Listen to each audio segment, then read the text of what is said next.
작은 섬나라 하나가 어떻게 지구 전체를 지배할 수 있었을까요? 현재 영국의 국토 면적은 한반도보다도 조금 큰 수준에 불과합니다. 그런데 불과 100년 전만 해도 이 작은 나라가 전 세계 육지의 25%를 다스렸고 지구 인구의 30% 이상을 통치했죠. 태양이 지지 않는 제국이라는 별명까지 얻었던 영국은 과연 어떤 방식으로 이런 거대한 제국을 건설할 수 있었던 걸까요? 그리고 왜 그 막강한 힘이 사라지게 되었을까요? 지금부터 영국 제국 600년 역사의 비밀스러운 이야기를 시작해보겠습니다.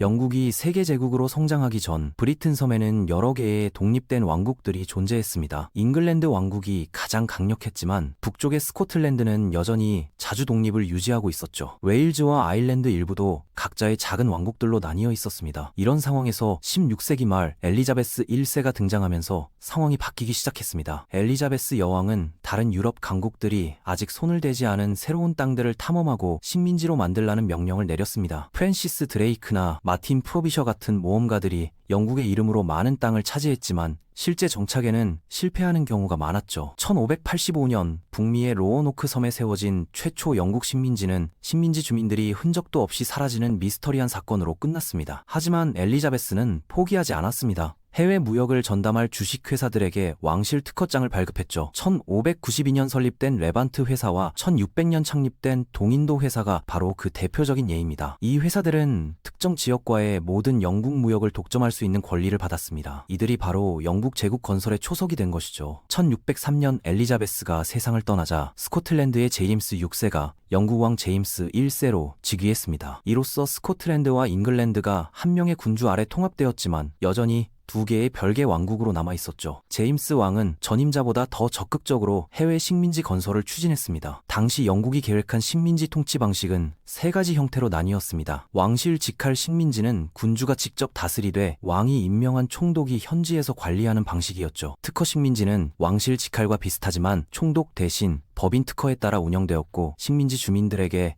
훨씬 더 많은 정치적 자유를 보장했습니다. 마지막으로 사유식민지는 개인이나 주식회사가 통치하는 형태로 주주들에 대한 책임을 지는 상업적 성격이 강했습니다. 흥미롭게도 영국의 해외 확장에서 중요한 실험장은 바로 아일랜드였습니다. 얼스터 지역에 스코틀랜드와 잉글랜드 출신 개신교도들을 이주시킨 얼스터 농장 프로젝트가 바로 그것이죠. 이 체계적인 식민지화 모델은 나중에 신대륙 식민지 건설의 청사진이 되었습니다. 실제로 얼스터 농장의 많은 지도자들이 1600년대 북미 식민지 개척에 참여했습니다. 17세기 동안 잉글랜드는 북미와 카리브해 지역에서 식민지를 꾸준히 확장했습니다. 완전히 새로 세운 곳도 있었고 1665년 네덜란드로부터 빼앗은 뉴욕처럼 다른 유럽 세력으로부터 강제로 합병한 곳도 있었죠. 동시에 아프리카와 인도양 지역에서는 상업 거점과 요새화된 무역소들을 건설해 나갔습니다. 이런 상업적 성공의 핵심에는 1660년 설립된 왕립 아프리사가 있었습니다. 이 회사는 이후 수십 년간 잔혹하면서도 수익성이 극도로 높았던 대서양 노예 무역의 주요 참여자가 되었죠. 스코틀랜드 식민지화 시도 중 가장 참담한 실패작은 1698년 다리엔 계획이었습니다. 대서양과 태평양을 연결하는 파나마 지역의 육상 무역로를 장악하겠다는 야심찬 계획이었죠. 스코틀랜드 국부의 약 20%에 해당하는 거대한 자본을 투자했지만 열대병과 식량 부족, 스페인군의 공격으로 완전히 무너졌습니다. 원래 2,500명 중 수백 명만 살아남아 스코틀랜드로 돌아갔고 이 재앙으로 스코틀랜드는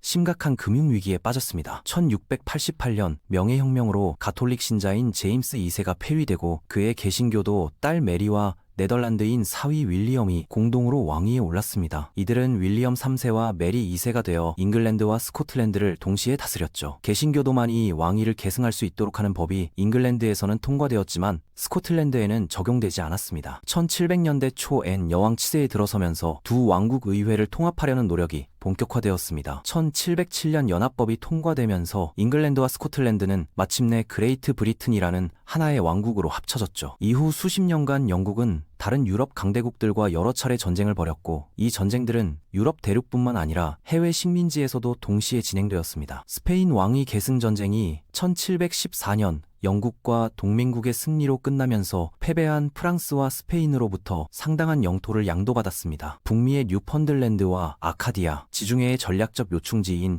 지브롤터와 메노르카가 영국 지배하에 들어왔죠. 한편 기술적으로는 제국의 일부가 아니었지만 여전히 식민지적 이익을 추구하던 동인도 회사는 인도 아대륙에서 프랑스 세력에 맞서 군사작전을 펼쳤습니다. 1757년 플라시 전투에서 승리한 후 동인도 회사는 현지 나와브 통치자와 그의 프랑스 동맹으로부터 벵골 지배권을 빼앗아왔습니다. 이로써 영국이 이 지역의 주요 군사 및 정치 세력으로 부상했죠. 이는 동인도 회사가 나중에 직접 통치하거나 회사 사병들의 무력 위협하에 있는 현지 통치자들을 통해 영토를 더욱 확장할 수 있는 발판이 되었습니다. 18세기의 오스트리아 왕위 계승 전쟁과 7년 전쟁 같은 추가적인 갈등들은 영국에게 더욱 광대한 영토를 안겨주었습니다. 북미에서 경쟁국들을 희생시키면서 얻은 양보로 영국은 1759년 퀘벡을 점령하고 1760년 누벨 프랑스를 합병하여 사실상 프랑스의 북미 대륙 식민지 개척을 종료시켰습니다. 플로리다는 스페인에서 영국 지배로 넘어갔고 북미 동부 해안 전체가 실질적으로 영국의 손아귀에 들어왔죠. 1763년 7년 전쟁을 종료시킨 파리 조약은 도미니카, 그레나다, 세인트 빈센트, 그레나딘, 토바고 등 카리브해 섬들을 영국에 할양했습니다. 영국은 이제 역사상 가장 강력한 식민지 및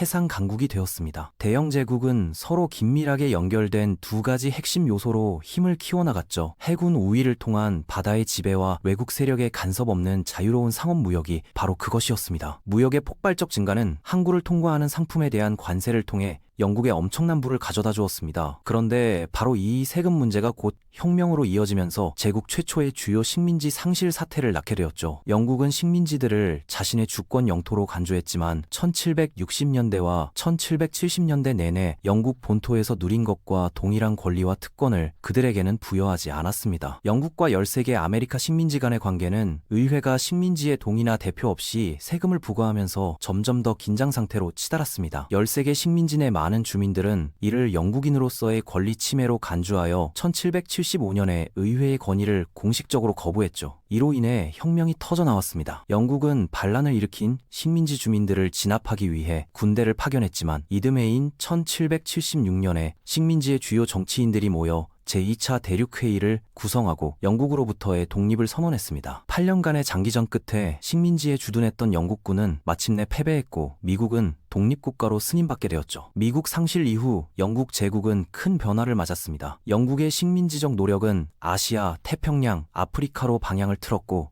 탐험가들은 유럽인들이 아직 식민지화하지 않은 수많은 새로운 땅들을 발견했습니다. 그런 탐험가 중 한 명이 태평양의 많은 부분을 지도해 그리고 영유권을 주장한 제임스 쿡 선장이었죠. 쿡은 영국 이름으로 뉴질랜드와 호주 동부 해안을 포함한 광대한 바다를 차지했지만 세 번째 항해 중 하와이 섬에서 목숨을 잃었습니다. 1770년대 그가 발견한 것들은 제국의 추계 확장에 도움이 되었죠. 호주는 영국 죄수들을 위한 유배지 역할을 했습니다. 첫 번째 죄수 수송선은 1788년 뉴사우스 웨일스 식민지에 도착했고 범죄자들을 수송하는 이런 관행은 19세기 중반까지 지속되었습니다. 영국은 또한 식민지적 이익을 북태평양으로 확장했죠. 조지 밴쿠버와 알렉산더 맥켄지 같은 탐험가들이 1790년대에 북미 서부 해안을 조사했고 이후 그 영토를 영국 상인들의 이익, 특히 모피 무역에 개방했습니다. 1803년 프랑스와의 전쟁은 나폴레옹의 등장으로 다시 한번 시대의 지배적인 식민지 강국으로서 영국의 지위에 도전장을 내밀었습니다. 프랑스 혁명 이후 보나파르트는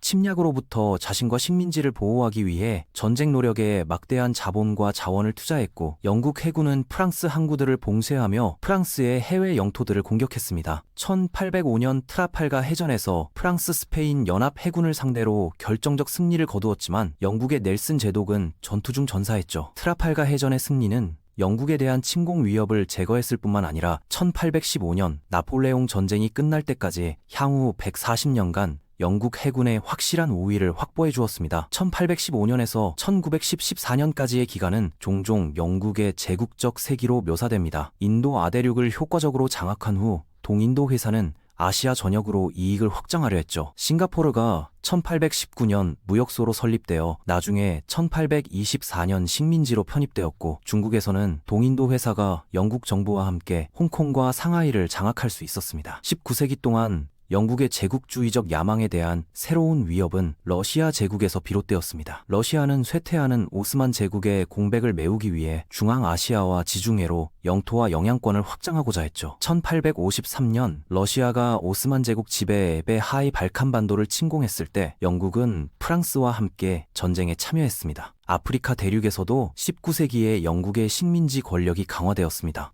최근 획득한 케이프 식민지로의 영국인 이민이 1820년대부터 증가하기 시작하여 수천 명의 네덜란드계 정착민인 보어인들을 북부 내륙으로 밀어냈죠. 영국의 통치에 분노한 이들은 트란스발과 오렌지 자유국이라는 독립공화국을 세웠지만 결국 2차 영국 보어 전쟁이 끝나면서 영국의 점령에 굴복했습니다. 1914년 제1차 세계대전이 발발하면서 제국에 대한 위협이 등장했죠. 전쟁 중 영국은 식량 자원과 가장 중요한 군사 지원을 수입하기 위해 제국에 크게 의존했습니다. 영국의 자치령과 식민지에서 온 260명이 넘는 사람들이 제1차 세계대전에 참전했고 그중 많은 수가 캐나다, 인도, 호주, 뉴질랜드 출신이었습니다. 영국은 전쟁에서 독일과 오스만 동맹국을 물리치고 중동, 아프리카, 태평양에서 그들의 영토 대부분을 합병했지만 승리는 큰 대가를 치렀죠. 1921년은 대영 제국의 영토적 소유가 정점에 달했던 해였지만 동시에 제국의 종말을 알리는 신호이기도 했습니다.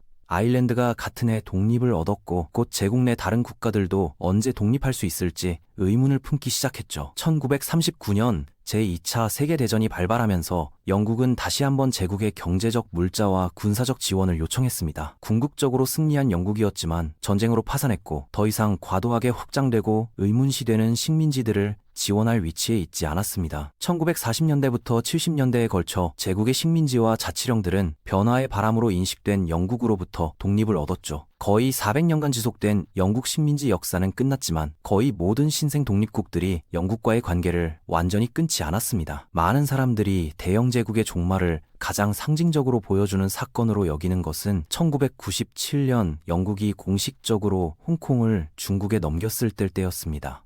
그러나 제국의 유산은 영어가 지구상에서 가장 널리 사용되고 영국 문화 관행과 관습이 보편적으로 대중적이기 때문에 오늘날까지 우리와 함께하고 있습니다.